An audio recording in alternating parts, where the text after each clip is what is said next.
क्या आप कभी ऐसा महसूस करते हैं कि आपकी चिंता एक परछाई की तरह हमेशा आपके पीछे पीछे चलती है? चाहे आप कितनी भी कोशिश कर लें, उससे पीछा छुड़ाना मुश्किल हो जाता है। ऐसा लगता है जैसे ये एक ऐसा चक्र है जिससे बाहर निकलना नामुमकिन है। पर अगर मैं कहूं कि इस चक्र से निकलने का एक रास्ता है, एक ऐसा तरीका जो आपके भीतर की शक्ति का इस्तेमाल करके आपकी चिंता को काबू में ला सकता है। आज हम बात करेंगे कुछ ऐसा ही करने वाले प्राचीन योगिक विज्ञान कुंडलिनी के बारे में। यह सिर्फ एक प्रैक्टिस नहीं, बल्कि एक ट्रांसफॉर्मेटिव जर्नी हो सकती है जो आपको एंजाइटी से लड़ने में मदद कर सकती है। कभी कभी हमारी एंजाइटी को समझ पाना उतना ही मुश्किल होता है जितना उसे संभालना। कई लोग इसे एक अजीब से डर, बेचैनी या घबराहट की तरह अनुभव करते हैं। मैं खुद इस जर्नी से गुजरा हूं। ऐसा समय जब ऐसा लगता था कि दुनिया का बोझ मेरे कंधों पर है, सांस लेने में भी तकलीफ होती थी और ऐसा महसूस होता था जैसे हर चीज मेरे खिलाफ है। फिर मैंने कुंडलिनी के बारे में जाना। उस वक्त मुझे लगा, क्या सच में यह काम करेगा? लेकिन जैसे जैसे मैंने इसे अपनाना शुरू किया, मेरी जिंदगी में धीरे धीरे बदलाव आने लगे। अब सवाल आता है कि कुंडलिनी आखिर है क्या? कुंडलिनी एक योगिक कॉन्सेप्ट है जिसे अक्सर एक सोते हुए सांप की तरह बताया गया है, जो हमारी रीढ़ के सबसे निचले हिस्से में कुंडली मारकर बैठा होता है।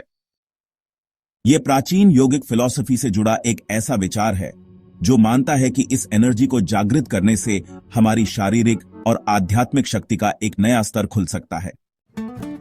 कुंडलिनी अवेकनिंग का मतलब है उस शक्ति को एक्टिवेट करना और इसे एक कंट्रोल्ड और बैलेंस तरीके से अपने शरीर और मन में फैलाना। आप सोच रहे होंगे कि इसका एंजाइटी से क्या कनेक्शन है? जब हम एंजाइटी महसूस करते हैं तो हमारी एनर्जी शरीर में ठीक से फ्लो नहीं करती। इसे एनर्जी ब्लॉकेज कहा जाता है। यह ब्लॉकेज हमें तनाव, बेचैनी और घबराहट का अनुभव कराता है। कुंडलिनी प्रैक्टिसेस का उद्देश्य है इन ब्लॉकेजेस को हटाना और एनर्जी को बैलेंस करना। जब एनर्जी सही तरीके से फ्लो करती है तो हमारी बॉडी और माइंड को नेचुरली काम और रिलैक्स्ड फील होता है। कई वैज्ञानिक शोध और एनेक्डोटल एविडेंस भी इस बात को सपोर्ट करते हैं कि कुंडलिनी प्रैक्टिसेस एंजाइटी को कम करने में मददगार हो सकती हैं। यह सिर्फ योगा या मेडिटेशन करने का तरीका नहीं है। यह एक होलिस्टिक अप्रोच है जो आपकी श्वास, ध्यान और शारीरिक मुद्राओं यानी पोस्चर्स को मिलाकर आपकी इनर पीस को अनलॉक करती है।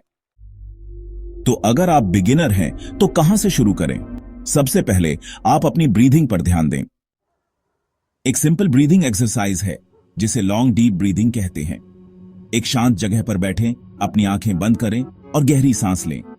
धीरे धीरे सांस अंदर लें, उसे कुछ सेकंड रोकें और फिर धीरे धीरे छोड़ें। इसे कुछ मिनटों तक करें। यह एक्सरसाइज न केवल आपके मन को शांत करेगी, बल्कि आपकी कुंडलिनी एनर्जी को सबटली एक्टिवेट करने में मदद करेगी।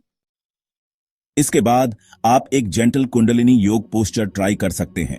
उदाहरण के लिए, सुखासन में बैठकर दोनों हाथों को घुटनों पर रखें और सतनाम का उच्चारण करें। सत का मतलब है सच्चाई और नाम का मतलब है पहचान। इसे चांटिंग के साथ करें। यह आपके मन को फोकस करने में मदद करेगा और आपकी एनर्जी को अलाइन करेगा। ध्यान रखें, कंसिस्टेंसी इस जर्नी में सबसे महत्वपूर्ण है।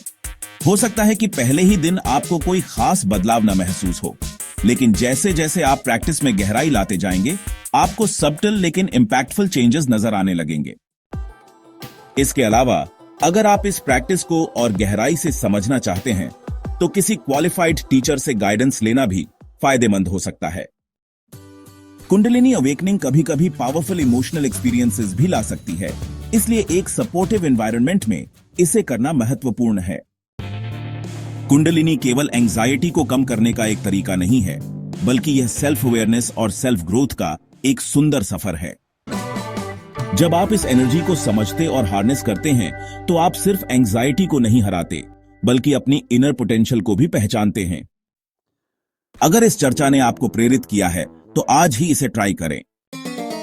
जो टेक्निक्स हमने आज यहां डिस्कस की, उन्हें अपनी डेली रूटीन का हिस्सा बनाएं।